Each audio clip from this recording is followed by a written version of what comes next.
The production of this video was made possible by donors to the Orchestration Online Patreon initiative. Please consider adding your support to the creation of free educational internet resources by visiting our Patreon page linked below.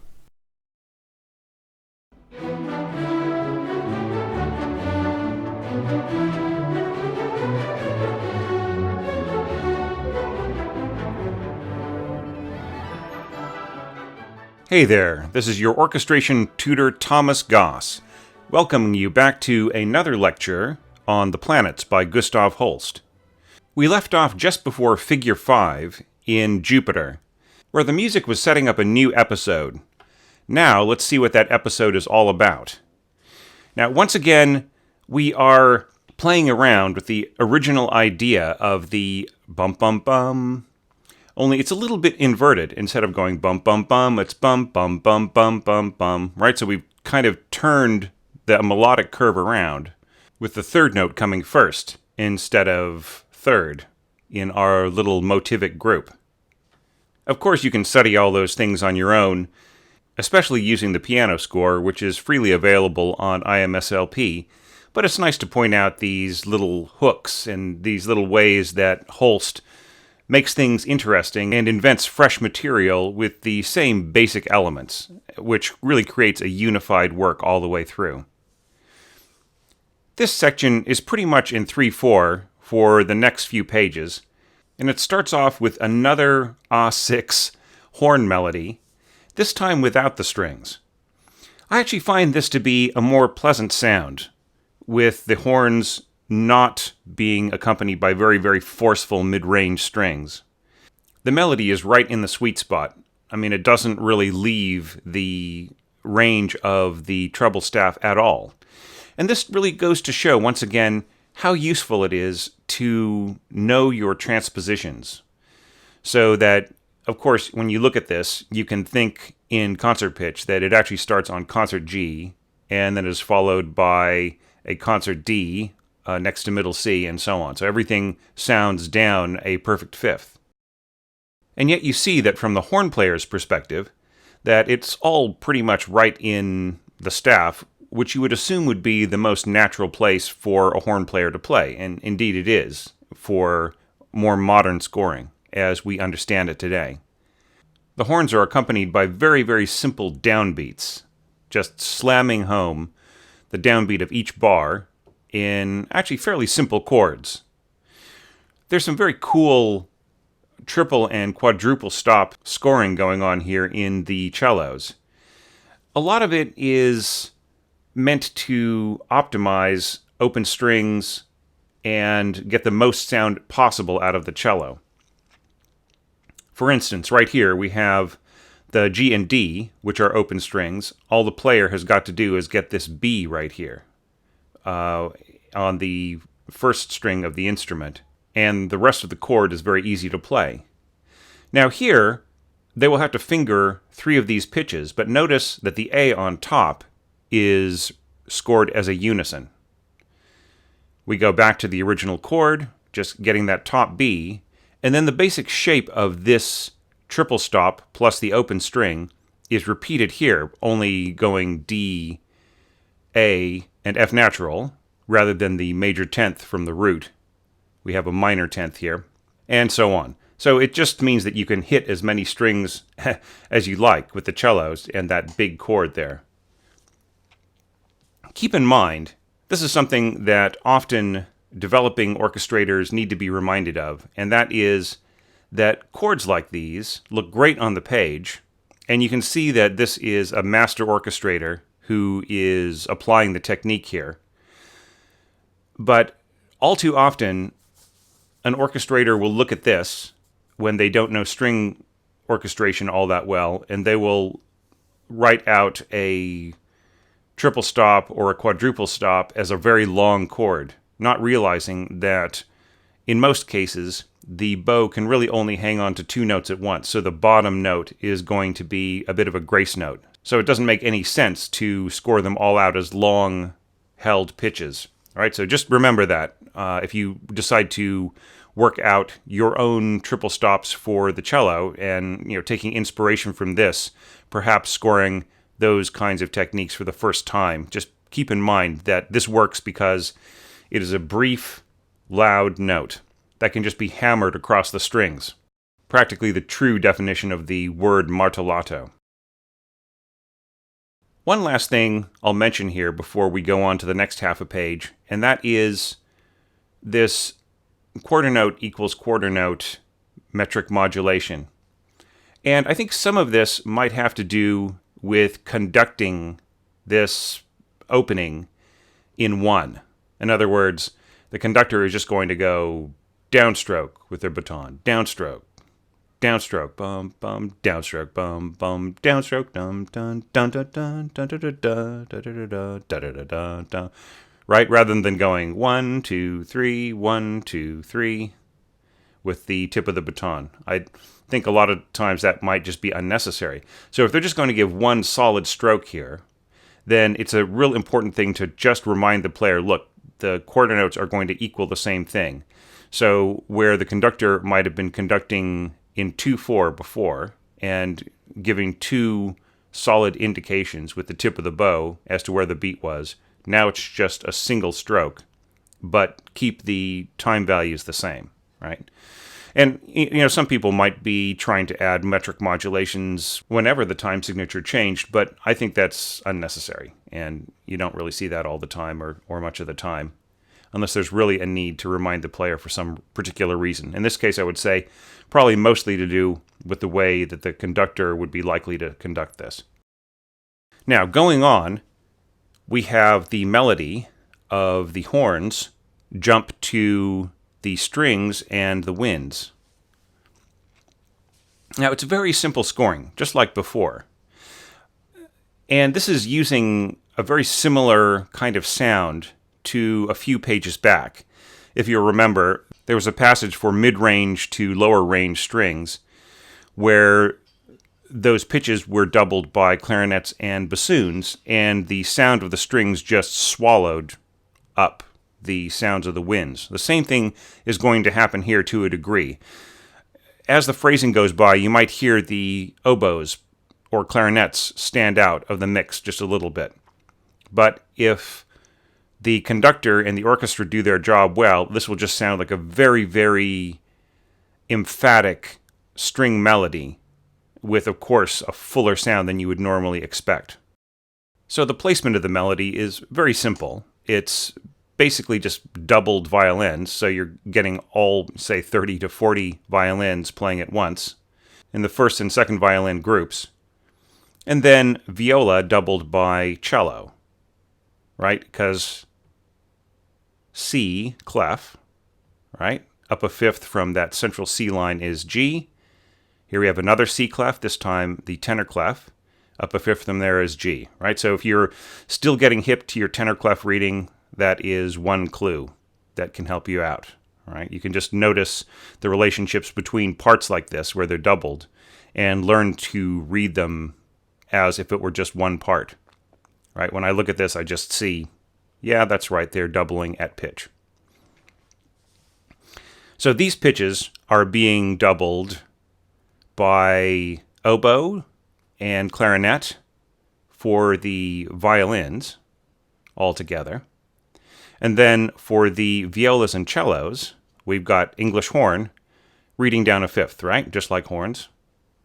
Bass clarinet, which is down a ninth, right? So A minus one step is G, minus an octave is G down here. Same G, right? And then bassoons as well, that same tenor clef note. So it makes a very, very warm cushion. Notice that there are no flutes involved here. It's just reed instruments. And, that is the kind of sound that Holst wants. I think that if he were to add flutes, then it would really stand out of the texture. The woodwinds would start to dominate rather than just the strings, right? And here the strings gaining this kind of unity will tend to create the kind of timbral cushion that absorbs other sounds into it, rather than being overridden by them. At least if the players are doing their work in the wind section and not going crazy and not thinking of this as like molto forte or marcato or anything like that. They will know to blend right into this envelope here. Meanwhile, the double bass is just chugging along on these very simple pitches here, eventually joined by the contrabassoon, just for a little bit more weight here, and timpani, too. So once again, the timpani is playing bass lines.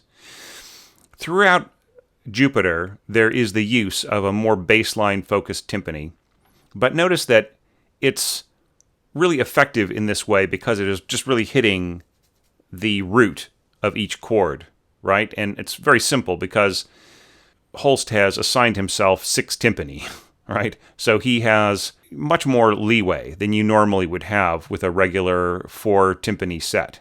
It's not great to always give the bass line to the timpani. Some composers really overuse that effect.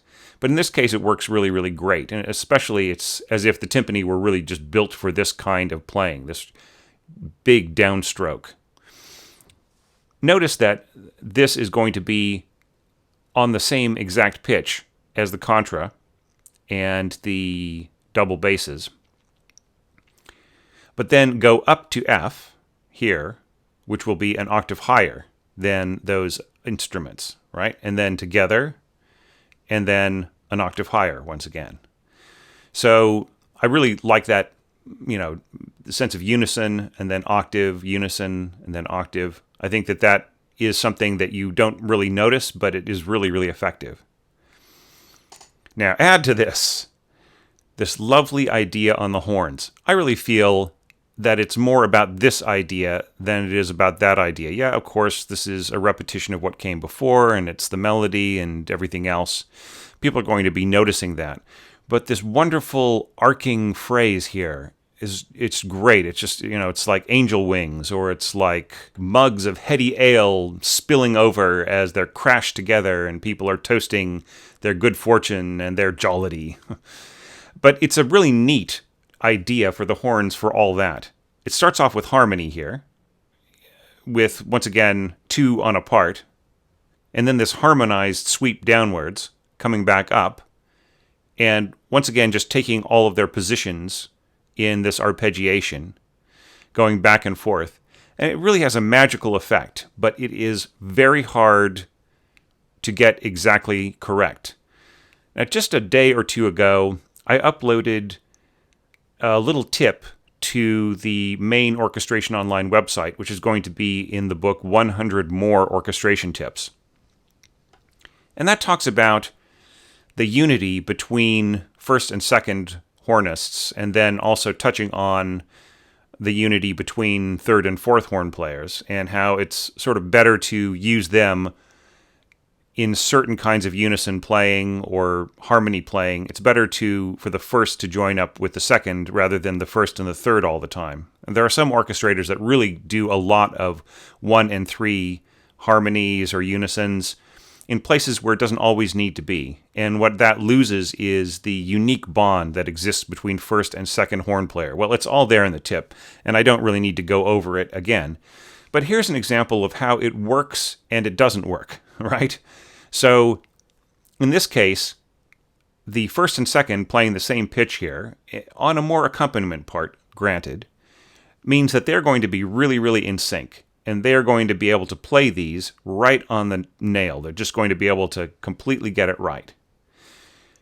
However, the third and fourth are going to have to be listening to them and to each other, right? Which they normally would do. But I've noticed in a lot of recordings of this tends to fall apart just a little bit. So there are some recordings where they're absolutely perfectly in sync, like the Montreal recording with Dutoit conducting. That is really, really well done in terms of these cascading arpeggios in the horns.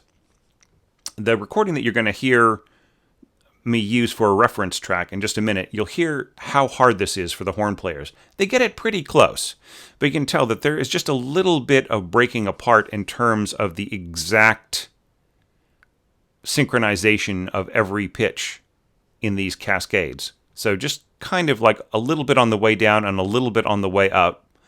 There's a tiny bit of uncertainty about just getting the exact synchronization together rhythmically, because it is kind of hard, this sort of cascading down and then up. It's Not that it's impossible or anything, or all that really hard for the horn players to arpeggio down. It's much easier for them to arpeggio up in any case. This isn't all that hard, but to get everybody all synchronized in something that's just a little fussy, that is the difficulty there. So it might even be a case where if the players were slightly interwoven, there might be a little bit more rhythmic unity, but then you might sacrifice a little bit of timbral unity, right? So that would be the trade-off. And the top line might seem a little too strong if the third and the first were both playing it, where, the third has a tendency to really play out. So the strong partner plus the support partner is on each of these lines, so it has a better balance as well. And it just fits into the whole scheme of how Holst is scoring his 6 horns for this movement. So let's have a listen to that. Once again, please don't savage these young players who are providing this music for us to listen to for free, and keeping in the spirit of the fact that these are reference tracks, and you can go and check out other resources on YouTube and on the internet to have different pro orchestras play this music while you follow along in the score. But really, use as a lesson, as an opportunity to learn rather than to gripe when you hear musicians having a slight problem or when you hear some roughness in the music. And think about why it is rough, really, because that is incredibly educational. It's like going and attending a rehearsal and really hearing a piece of music come together slowly under the baton of the conductor and the hard work of the players. So it just sounds like hell for the first 10 minutes. And then as the conductor goes over it with the players and the players go over it with themselves, and they all come together in understanding how to listen to each other and how to synchronize things and how to look ahead to expect things and how to fix little things in the score. Once that all falls into place, the music gets tighter and better and more beautiful. So attend a rehearsal, that's what I'm saying, and treat this music in the same spirit, as being a really great effort for a youth orchestra, but also educational in terms of listening to how things and where things might get rough. So have a listen to that. Listen to the way that the winds support the strings almost seamlessly, with the string sound really swallowing that tonality of the winds. And these big heavy strokes. See if you can hear the cello inside these big chords and how nice those big triple stops are scored. By the way, this is definitely non-divisi scoring. This can all be played by a single cello. It does not need to be split up. And compare, if you will, the sound of the horns playing A6 to how they played A6 before with the strings accompanying them, right? Just the difference between those two timbres. And I will see you on the next page.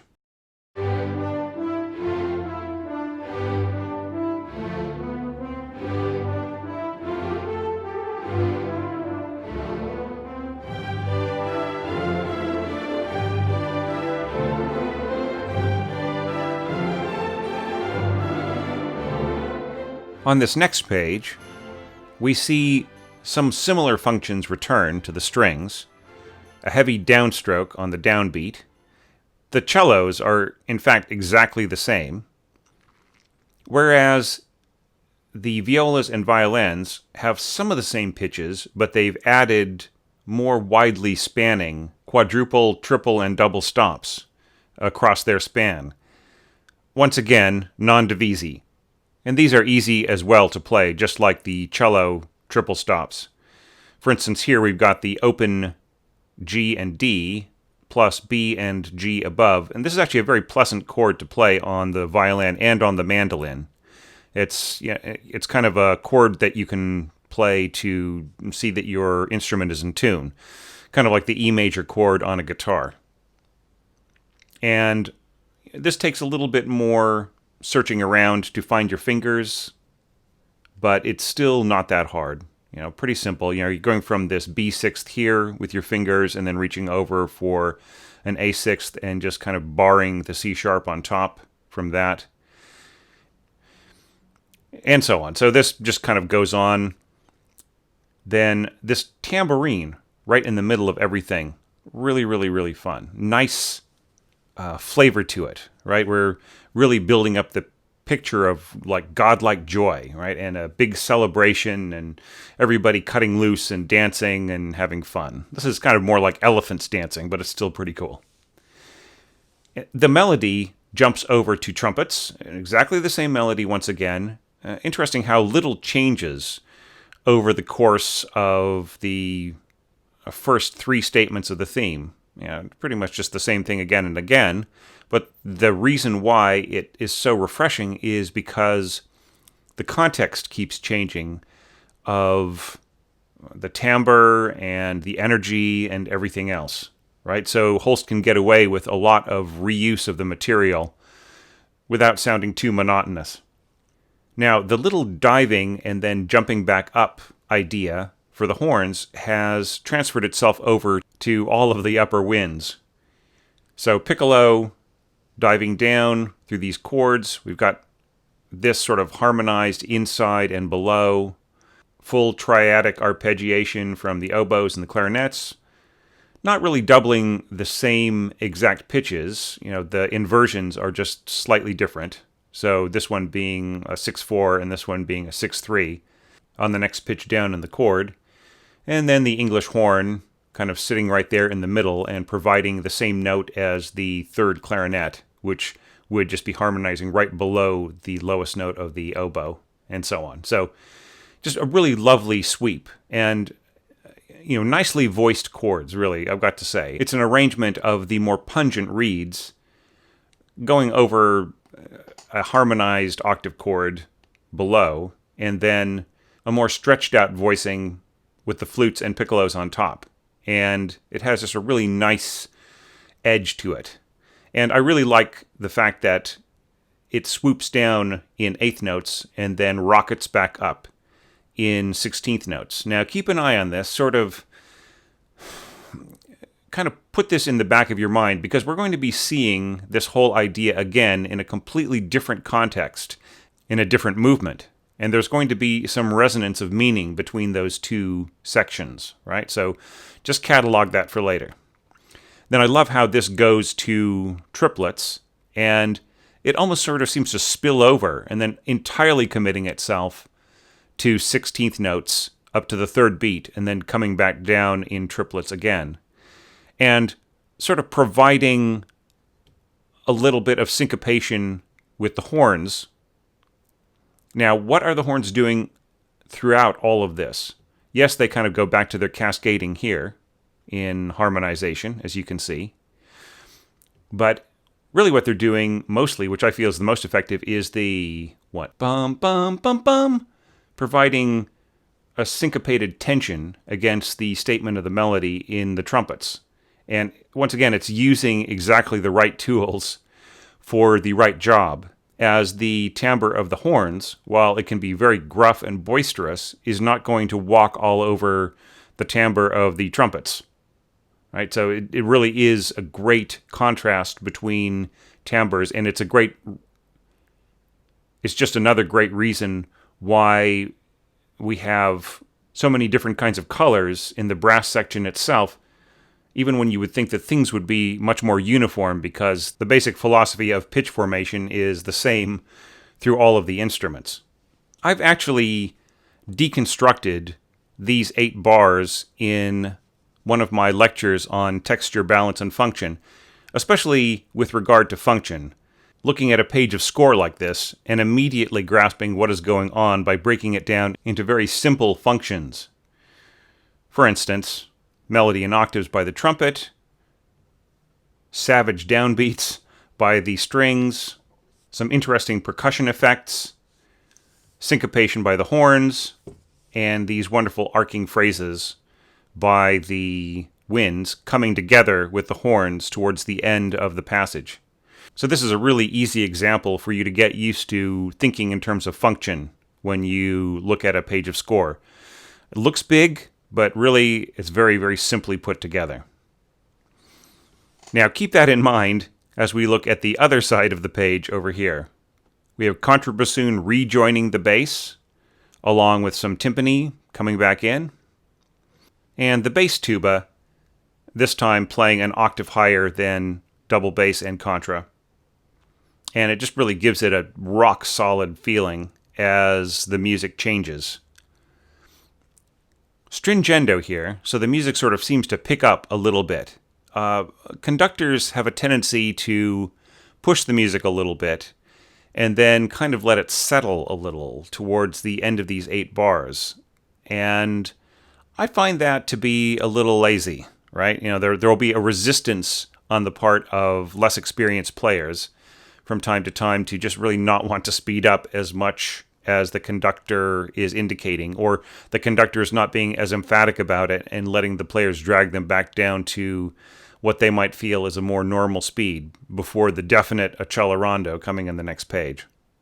But all that aside, it's really, really a cool idea here, I think, to take the kind of humdrum sound of the tenor tuba and join that up with the violins, violas, and cellos all playing a complete unison once again, and just kind of blast away at it. So forte for the tenor tuba and continuing on with the strings. And then, once again, the trombones are just playing little kind of syncopated offbeats, almost like boom chuck again. Boom chuck, right? And then they wait for the next boom. Boom chuck, boom chuck. It's kind of neat to have that tension in there rather than going boom chuck rest, which is more like a minuet or a waltz, right? So this kind of scatters it around a little bit. And as all of that is going its merry way through this piece, you hear the trumpets come in and add a new note, a new idea. Bum, bum, bum, bum, bum, bum. D, G, C, E, A, D.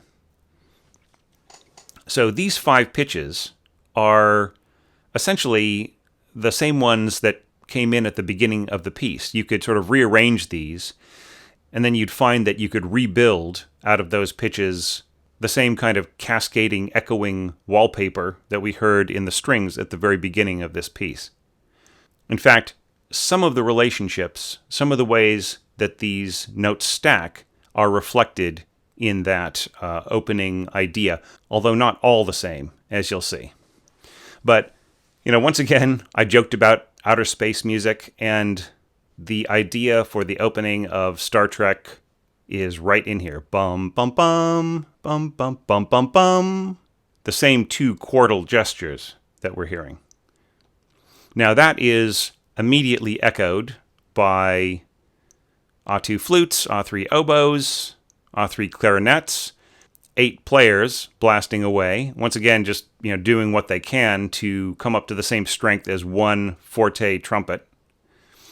And then there's a little bit of piccolo added. And here Holst does something really interesting, which is to drop out certain beats so that the players have plenty of time to take a breath, because he's really going to put them through their paces on the next page. Before we take a look at that, though, let's have a listen to everything that I've talked about so far. Think about the syncopation here of the horns against the melody. I feel that is the most effective thing in this entire part right here.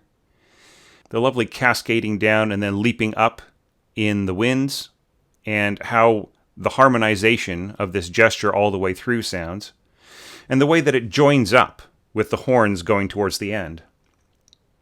The sheer brashness of 2 trumpets playing in octaves, and how easy that is for them.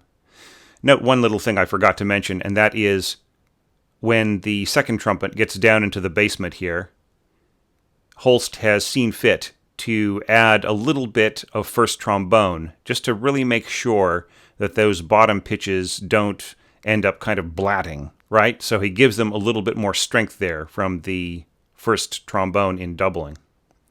And then, of course, these hits, even bigger sounding downbeats from the strings, because we're adding more string sound, more tone weight from the violins, and so on. And then just the wonderful effectiveness of the tambourine. And then getting to this page, listen to that wonderful boom chuck, as we go to the da-da-dee-doo-dee-dee. All right, listen for that. The sound of all the strings being played on the single note alongside just one tenor trombone, which is actually a really, really cool combination. The tenor trombone just gives a lot of push to the middle of the note without overwhelming the other strings. I think that it could easily overwhelm them, though. I mean, if the tenor trombone decided to play triple F here, then forget about the strings. You would sort of hear them as a little color in the background. And then this little Star Trek theme taking off and thinking once again about its resemblance to the same pitch groups from the very, very beginning of the piece, right? Listen for all of those things, and I'll be back with you in just a few seconds.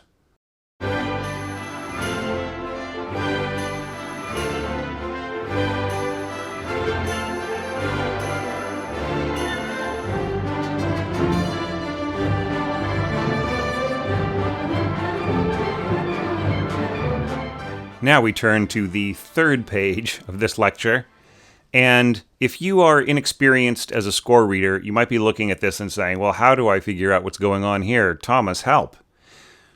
The best thing I could do to help you deal with looking at this many notes all at once is to once again remind you that you can break everything down into functions, and that will guide your way through this music.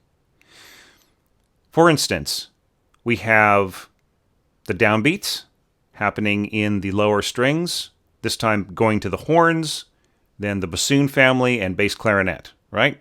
So that takes care of that.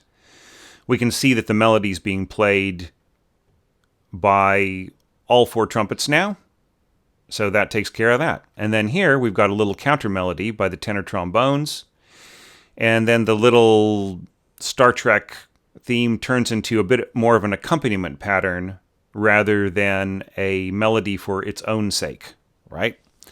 So that was easy. We just broke everything down. Now let's talk about the implications of those parts being scored the way that they are. First, let's check out the strings. Now notice how the cellos are just giving up on their triple stop, quadruple stop scoring, and they're just hammering away at single pitches. And that's probably easier because you just get a bigger sound, a much more emphatic sound, if you just play one single note and you put all your weight into it, right? As opposed to going bram, you just go bam, right? So it's a lot more emphatic. Those pitches, those single pitches being doubled by all three bassoons and contrabassoon below, that gives it just massive amounts of weight. And of course, bass clarinet added to that. Then in terms of harmony, we've got the violas playing the kinds of triple stops in every other bar where there are some open strings that are easy to grab. And of course, you've got the open C right here. That is very, very helpful for the player. It's a little fiddly, but not too much. And it's not going to really add a huge amount of tone weight, but maybe just enough to help cushion the horns that are going to be playing here. Now, if they play fortissimo, you're really not going to hear the violas, but you got to give the violas something to do, and it will add a little bit of tone weight, though not very much. So really, just the horns taking over on the melody with the emphatic sound of the lower strings below them gives the sense that this is kind of all somewhat of a combined horn and string sound. It isn't. It is and it isn't. Do you know what I mean? It really is more about the horns above and the strings below, but the fact that they are sharing the same basic function kind of allies them in the listener's mind. Now, it's really, really cool that the trumpets are just kind of doing what they did before. Notice how, right at the end, we don't need the first trombone to double the lowest voice here, because you've got two trumpets on that low pitch now, so it's pretty easy to handle. And then the tenor trombone, it's really inspired. This lovely dun dun dun dun dun dun dun dun dun dun. It's just sauce for the goose, I feel. And adding that, which is going to come up on the next half of the page, just really adds more complexity as the music becomes ever more jingly with the addition of the glockenspiel on top, which also has little breaks in it. Notice, the glockenspiel could easily just go bum bum bum bum bum bum bum bum bum bum bum bum throughout this entire section, but it doesn't. It basically just leaves out certain pitches exactly like the winds do, right? So this time it's basically just A3 oboes, A3 clarinets, flutes and piccolos above, and all of the violins working together. Now, it doesn't have different patterns and different notes playing at different times, as we heard at the very, very beginning, with those patterns just becoming more and more complex and playing on the beat and off the beat towards each other and everything else. So it's much more straightforward, but this is a very straightforward section. It's very stompy. You want everything to just really be connected. Now here we go. As I was saying before, the melody of the trombones jumps to the horns. Bum bum bum bum bum ba-da-da-dum bum bum bum bum. And it's very, very effective. A6, right? 6 horns being a pretty good match for 2 trombones on a good day. The trombones playing forte and the horns playing fortissimo. But just for insurance, Holst adds the first and second trumpet, and that actually makes the sound very golden, I feel. I know I say that a lot, that when you add trumpets to horns, you get a very golden quality. But I feel that, this is another great example of that kind of sound. Even with 6 horns, the trumpets do add a lot here. I think it's really great that the third and fourth trumpets start to play along with the bump, bump, bump, bump, bump, and just trading off on the 2 note groups, supporting from below the violins and the wind section. And that's really all it needs, and that just becomes frantic as it pushes through. As to the melody, this is really, really cool. The bass line becomes more active, more of a support to the melody in terms of the sheer incidence of pitches, right? Kind of driving the melody along from below. And, then we see the tubas just stomping along with the English horn and first trombone. And then we see some of these same bass notes of the double basses and bass clarinet and bassoons and so on, also played by the bass trombone. So it just is a really, really fat, really emphatic push from below. And there is a tendency for the entire orchestra to start to get a little carried away. And that is sometimes because they're being egged on by the conductor, who is just getting wilder and wilder in the way that they conduct. And so they'll have a tendency to crescendo here towards the end of this page, almost involuntarily, although I'm sure that if they were to really think about it, they would realize what they were doing. But it's a great setup for what's about to happen on the next page. So break things down into functions. They're very, very simple. We've got our little quartal patterns here being played in upper winds and violins, glockenspiel. We've got our firm downstrokes in the lower strings, then giving over to the melody, and then that melody being doubled by lower brass, and supported very emphatically from below by lower winds and double basses, some of the lowest brass instruments and timpani, this time with the 2 timpani players sort of trading off. I really love these triplets in here, especially right towards the end. It just gives the music a monumental feeling. And then the little counter melody, first emerging in the tenor trombones and going to the horns. So think about all of those things as you listen to this page. And I will see you for one more overwhelming chord as we go to the very last section for this lecture.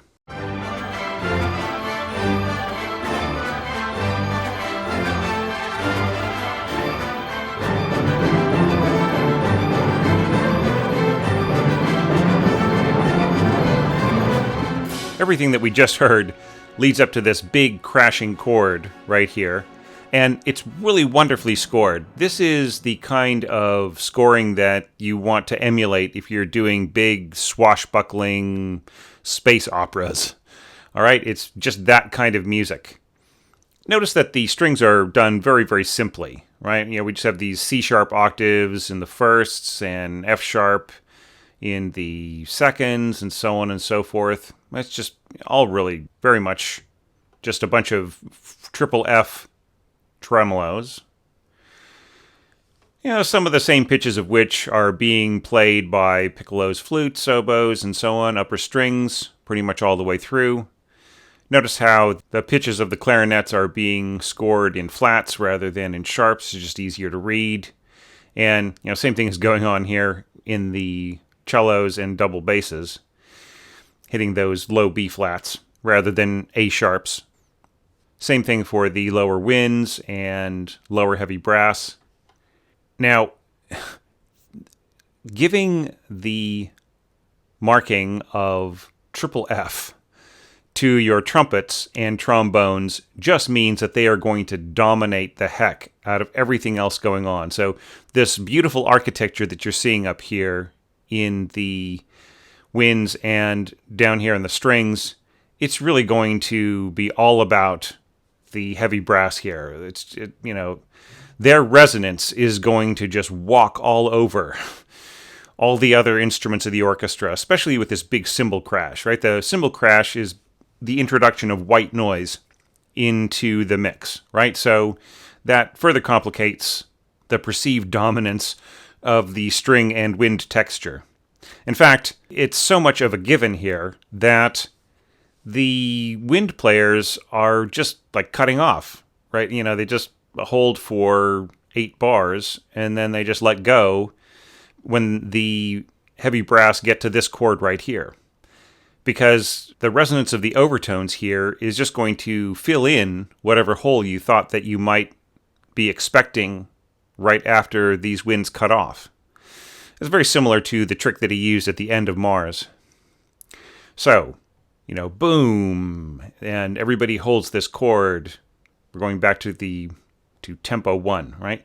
Everybody holds this chord, and then the horns come in. Then we see some rhythmic pulsing in here, which, once again, this is really, really great, epic space opera type of scoring. And it's just leading to this chord here. And I just really love this octave timpani tattoo. Then, right at the end, we get some diminuendo.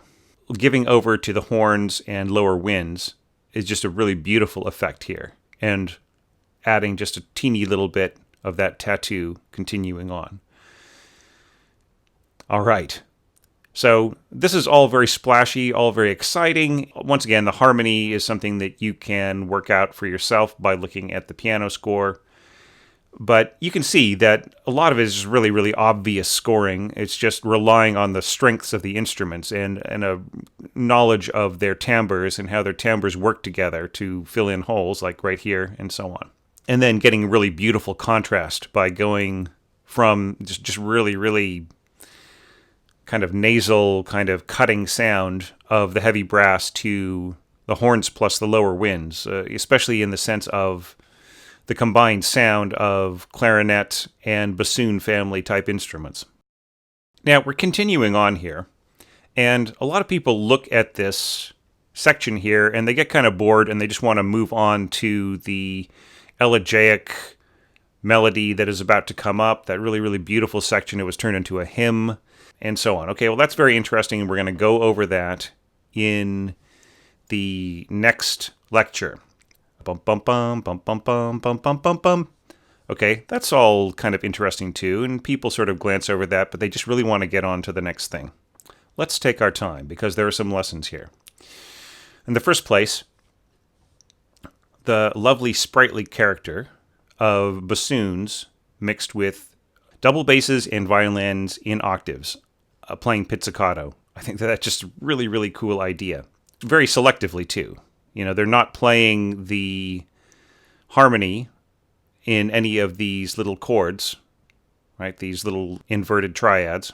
Nor are they really adding very much harmony here. They're just basically playing the main idea, the melodic idea, all the way through. And that's a really good way to use strings when you're mixing them with featured winds. Okay? So, bum bum bum, bum bum bum, bum bum bum bum. Really, really cool the way that the clarinets just come in for a little bit of harmony right there. And, of course, a little bit of melodic doubling as well. These A's are actually G's. All right, but all of that aside, what do I think is the most interesting thing on this page? Yes, it is this pizzicato. Now think, how fast can you pluck a string? The frequency right here is da da da da da da da da da da da da da da. Now imagine one finger trying to go pluck pluck pluck pluck pluck pluck pluck pluck pluck pluck pluck. I can't even say pluck pluck pluck pluck pluck pluck pluck pluck, right? So what is going on here? Okay, well the first clue is that both of these pitches are open strings. That should be the first clue as to what is going on here. Okay, so you've got open strings. So that means that you can alternate these pitches from finger to finger. Whether that is the two fingers of one hand kind of going back and forth, like to say if this were plucked by the first finger and this were plucked by the second finger, you could go 1 2 1 2 1 2 1 2 1 2 1 2 1 2 1 2. But even that is a little imprecise. So I have actually seen this plucked with the first and second finger of either hand alternating. So it's going left 1, left 2, right 2, and back and forth. And actually, if you just tap your fingers in that sequence, you can see that you can get really, really fast and really, really precise.